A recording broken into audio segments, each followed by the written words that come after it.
ಇದೆಲ್ಲ ಒಂದು ಕಡೆಗೆ ನಡೀತಾ ಇದ್ರೆ ಇನ್ನೊಂದು ಕಡೆಗೆ ಗಲ್ಫ್ ರಾಷ್ಟ್ರಗಳಲ್ಲಿರುವಂತಹ ಭಾರತೀಯರು ಕನ್ನಡಿಗರೆಲ್ಲ ಒಂದು ರೀತಿಯಾಗಿ ಆತಂಕದಲ್ಲಿದ್ದರು.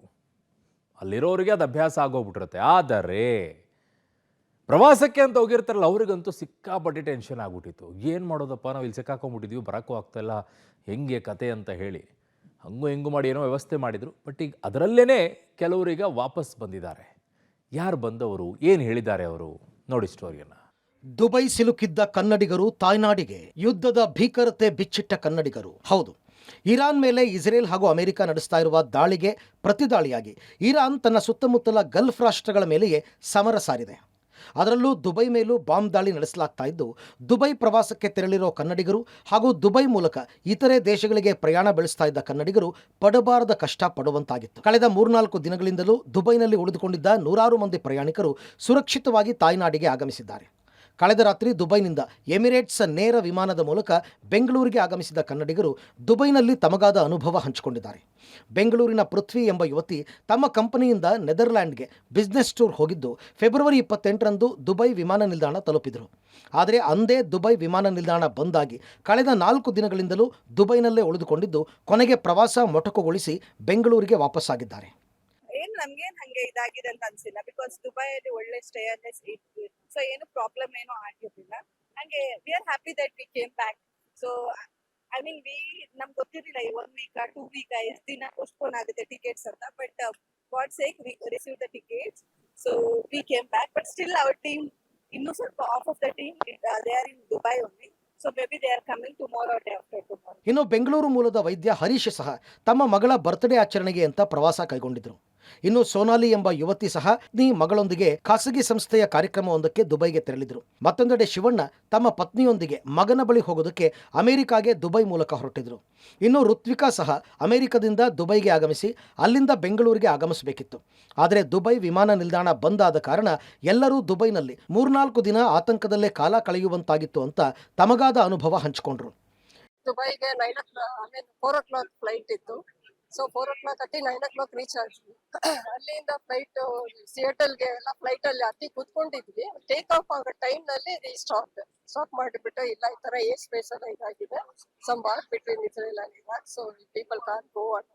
ಸೊ ಅಲ್ಲಿಂದ ಇಳಿದು ಎಲ್ಲ ಮತ್ತೆ ಏರ್ಪೋರ್ಟ್ ಒಳಗಡೆ ಬಂದದ್ದು, ಅರೇಂಜ್ಡ್ ಎವ್ರಿಥಿಂಗ್ ಎಲ್ಲ ಮಾಡಿದ್ರು. ಹೋಟೆಲ್ ಊಟನೂ ಕೊಡ್ಸಿದ್ರು. ದೆನ್ ಒಳ್ಳೆ ಹೋಟೆಲ್ ಅಲ್ಲೇ ಸೇರಿಸಿದ್ರು. So 4 days today is the 5th day. ನಾವು US ಇಂದ ಬೆಂಗಳೂರಿಗೆ ಬರ್ತಾ ಇದ್ವಿ ನಾವು. ಸೊ ಅಲ್ಲಿ ಬರಬೇಕಾದ್ರೆ ಮಧ್ಯದಲ್ಲಿ ವಾರ್ ಆಗಿರೋದ್ರಿಂದ ಸ್ಟಕ್ ಆಗ್ಬಿಟ್ವಿ. ಒಂದ್ 3 ದಿನ ಸ್ಟಕ್ ಆಗಿದ್ವಿ. ಬಿಕಾಸ್ ನಮ್ ಫ್ಲೈಟ್ ಸಂಡೇ ನೈಟಿಗಿತ್ತು. ಸಂಡೇ ಇಂದ ಫುಲ್ ಎಲ್ಲ ಫ್ಲೈಟ್ಸ್ ಕ್ಯಾನ್ಸಲ್ ಆಯ್ತು. ರೀಬುಕ್ ಟ್ರೈ ಮಾಡಿದ್ವಿ, ರೀಬುಕ್ ಮಾಡಿದ್ರು ಕ್ಯಾನ್ಸಲ್ ಆಗೋದು. ಬಟ್ ಥ್ಯಾಂಕ್ಫುಲಿ ಇವತ್ತು ಬುಕಿಂಗ್ ಸಿಕ್ಕಿ ನಮಗೆ ಬಂತು. ನಾನು ಸುಮಾರು 5 ದಿವಸದಿಂದ ದುಬೈಲಿ ಇದ್ದೀನಿ. ನನಗೆ ದುಬೈ ಎವ್ರಿ ಮಂತ್ಲಿ ಟ್ರಿಪ್ ಆಗಿತ್ತು. ಸುಮಾರು 6 ತಿಂಗಳಿಂದ ಹೋಗ್ತಾನೆ ಇರ್ತೀನಿ. ಬಟ್ ಈ ಟ್ರಿಪ್ ನೈಟ್ ಮೇರ್ ಆಯ್ತು. ಯಾಕಂದ್ರೆ all of A sudden blast sound ನಾವು ಆಕಾಶದಲ್ಲಿ ಕೇಳಿದಾಗ ತುಂಬಾ ಭಯ ಆಗುತ್ತೆ. ನಾನು ಡಾಕ್ಟರ್ ಆಗಿದ್ರು ಕೂಡ ನನಗೆ ಇನ್ನೂ ಒಂದು ಆತಂಕದ ವಾತಾವರಣ ಸೃಷ್ಟಿಯಾಗಿದೆ. ಬಟ್ 3 ದಿವಸದಿಂದನೂ ದುಬೈ ಗೌರ್ಮೆಂಟ್ ತುಂಬಾ ಚೆನ್ನಾಗಿ ಮ್ಯಾನೇಜ್ ಮಾಡಿದ್ರು. ನಮ್ಗೆ ಯಾವುದೇ ತರ ತೊಂದರೆ ಅಂದ್ರೆ ಫಿಸಿಕಲಿ ಯಾವ ತರನು ಹರ್ಟ್ ಆಗ್ಲಿಲ್ಲ, ಎಫೆಕ್ಟ್ ಆಗ್ಲಿಲ್ಲ. ಇನ್ನು ಇಂದು ಬೆಳಿಗ್ಗೆ ಸಹ ಬಳ್ಳಾರಿ ಮೂಲದ 32 ಮಂದಿ ಕನ್ನಡಿಗರು ಬೆಂಗಳೂರಿಗೆ ನೇರ ವಿಮಾನ ಸಿಗದೆ ದುಬೈನಿಂದ ಕೊಚ್ಚಿಗೆ ಆಗಮಿಸಿ ಅಲ್ಲಿಂದ ಬೆಂಗಳೂರಿಗೆ ಆಗಮಿಸಿದ್ದು ಅವರನ್ನ ಶಾಸಕ ನಾಗೇಂದ್ರ ಬರಮಾಡಿಕೊಂಡ್ರು. ಶನಿವಾರ ವಾಪಸ್ ಬರಬೇಕಾಗಿತ್ತು. ನಾವು ಏರ್ಪೋರ್ಟ್ಗೆ ಹೋದ್ವಿ. ಸೀದಾ ಏರ್ಪೋರ್ಟ್ಗೆ ಹೋದ್ರೆ ಅಲ್ಲಿ ಯುದ್ಧ ಇದಾಗಿತ್ತು, ಬಂದ್ ಮಾಡಿಬಿಟ್ರು ಅದು.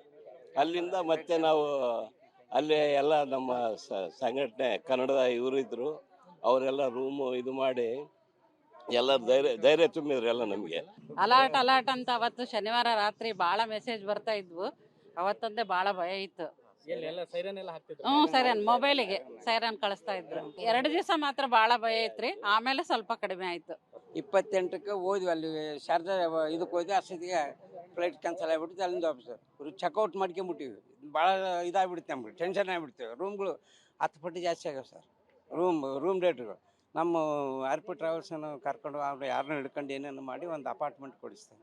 ಅಪಾರ್ಟ್ಮೆಂಟಾಗಿ ಅಲ್ಲೇ ಇದ್ದೀವಿ ಸರ್, ಸುರಕ್ಷಿತವಾಗಿದ್ವಿ ಅಲ್ಲೇ. ನಾವು ಇರೋ ಇದಕ್ಕೆ ದುಬೈಗೆ ಸುರಕ್ಷಿತ ಅಂತ ಅದು ಇಲ್ಲ ಒಂದು ಕಿಲೋಮೀಟರ್ದಾಗ ಶಬ್ದ ಕೇಳ್ತದೆ ಸರ್. ಇನ್ನು ಬೆಳಗ್ಗೆ 11 ಗಂಟೆಗೆ ಜದ್ದಾದಿಂದಲೂ ವಿಮಾನವೊಂದು ಬೆಂಗಳೂರಿಗೆ ಆಗಮಿಸಿದ್ದು 200ಕ್ಕೂ ಹೆಚ್ಚು ಪ್ರಯಾಣಿಕರು ಸುರಕ್ಷಿತವಾಗಿ ಬೆಂಗಳೂರಿಗೆ ಆಗಮಿಸಿದ್ದಾರೆ. ಇನ್ನೂ ಸಾವಿರಾರು ಮಂದಿ ಪ್ರಯಾಣಿಕರು ಗಲ್ಫ್ ರಾಷ್ಟ್ರಗಳಲ್ಲಿ ಉಳಿದಿದ್ದು ಅವರನ್ನ ಸರ್ಕಾರ ಸುರಕ್ಷಿತವಾಗಿ ಕರೆತರಬೇಕು ಅಂತ ಮನವಿ ಮಾಡಿಕೊಂಡ್ರು. ಫ್ಲೈಟ್ ನಮ್ದೇನೆ ಕ್ಯಾನ್ಸಲ್ ಆಗಿರೋದು. ಗಲ್ಫ್ ಏರ್ ಇತ್ತು ನಮ್ದು ಫ್ಲೈಟ್. ಫಸ್ಟ್ ಮಾರ್ಚ್ಗೆ ಇತ್ತು, ಇವಾಗ ಕ್ಯಾನ್ಸಲ್ ಆಯ್ತು. ಇವಾಗ ಮನೆ ಹತ್ರ ಬೇಗ ಬಂದ್ಬಿಡಿ ಅಂತ, ಪರಿಸ್ಥಿತಿ ಚೆನ್ನಾಗಿಲ್ವಾ ಬಂದ್ಬಿಡಿ ಅಂತ ಹೇಳಿದ್ದಾರೆ. ಅದಕ್ಕೆ ನಾನು ಏನ್ ಮಾಡಿದೆ, ಇಂಡಿಗೋ ಫ್ಲೈಟ್ ಬುಕ್ ಮಾಡಿದೆ. ಅದೇ ಇಂಡಿಗೋ ನಡೀತಾ ಇದೆ, ಫ್ಲೈ ಬೈ ಏನೋ ನಡೀತಾ ಇದೆ. ಅದು ಸೌದಿಯ ನಡೀತಾ ಇದೆ. 5 days ಇಂದ ಸ್ಪೆಕ್ ಆಗುತ್ತಾ? ಇಲ್ಲ 5 days. 5 days ಇಂದ ಆಗ್ಬೇಕು. ಎಲ್ಲಿದ್ರೆ? ಅದೇ ಮಕ್ಕಾ ಹತ್ರ ಇತ್ತು, ಮದೀನಾ ಅಂತ. ಅಲ್ಲಿ ಗೌರ್ಮೆಂಟ್ ಏನಾದ್ರು ಫೆಸಿಲಿಟೀಸ್ ಎಲ್ಲ ಕೊಟ್ಟಿತ್ತು. ಇಲ್ಲಿ ಸೌದಿ ಅವರು ಎಲ್ಲ ಜಾಸ್ತಿ ಫೆಸಿಲಿಟೀಸ್ ಕೊಟ್ಟಿಲ್ಲ, ದುಬೈ ಅವ್ರಿಗೆ ಎಲ್ಲ ಫೆಸಿಲಿಟೀಸ್ ಕೊಟ್ಟಿದ್ದಾರೆ. ಒಟ್ಟಲ್ಲಿ ಇರಾನ್ ಹಾಗೂ ಇಸ್ರೇಲ್ ಯುದ್ಧದಿಂದ ಬೆಂಗಳೂರಿಗೆ ಬರಬೇಕಾದ ಹಾಗೂ ಹೋಗಬೇಕಾದ ವಿಮಾನಗಳ ರದ್ದು ಇಂದು ಸಹ ಮುಂದುವರೆದಿದ್ದು, ಸಹಸ್ರಾರು ಮಂದಿ ಪ್ರಯಾಣಿಕರು ಆತಂಕದಲ್ಲೇ ಗಲ್ಫ್ ರಾಷ್ಟ್ರಗಳಲ್ಲೇ ಕಾಲ ಕಳೆಯುವಂತಾಗಿದ್ದು, ಆದಷ್ಟು ಬೇಗ ಭಾರತ ಕರ್ನಾಟಕ ಸರ್ಕಾರ ಭಾರತೀಯರ ರಕ್ಷಣೆಗೆ ಧಾವಿಸಬೇಕಿದೆ.